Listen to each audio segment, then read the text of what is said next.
আমার বেস্টি যখন তার বাবার লগে বিএফে দেখা করা। দেখো বিশাল, বাবার অনেকবার কোনের পর কিন্তু রাজি হয়েছে তোমার লগে কথা কইতে। কিন্তু আমার খুব ডর লাগতেছে, ভিতরে গিয়ে কইতাম নাকি তো ফার্স্টে। দেখো রিজেকশন আমি চাই না, আর বাবা যদি না করে দেখো আমি তোমার কি অবস্থা করি।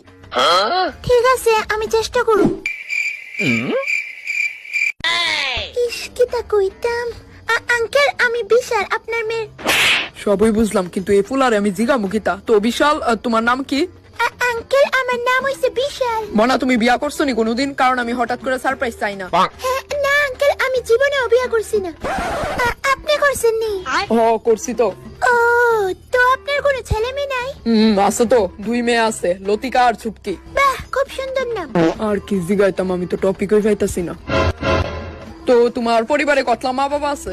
আঙ্কেল একটুই মা আর একটুই বাবা আছে। আচ্ছা, তো বিয়া করে আমার মেয়েরা তুমি খাওয়াইবা কেমনে? ওই তো আপাতত আপনি যে যৌতুকটি দিবেন নিরি বেচ্চা বেচ্চা। ও আমারও মনে পড়ছে একটা ঘটনা। লতিকার মারে বিয়া করার পর যৌতুকের যতটি গয়না ছিল সব বেচে আমি সংসার চালাইছি প্রথম। Wow, nice uncle. এটা কতলা পাগল ছাগল এনে। Oh no!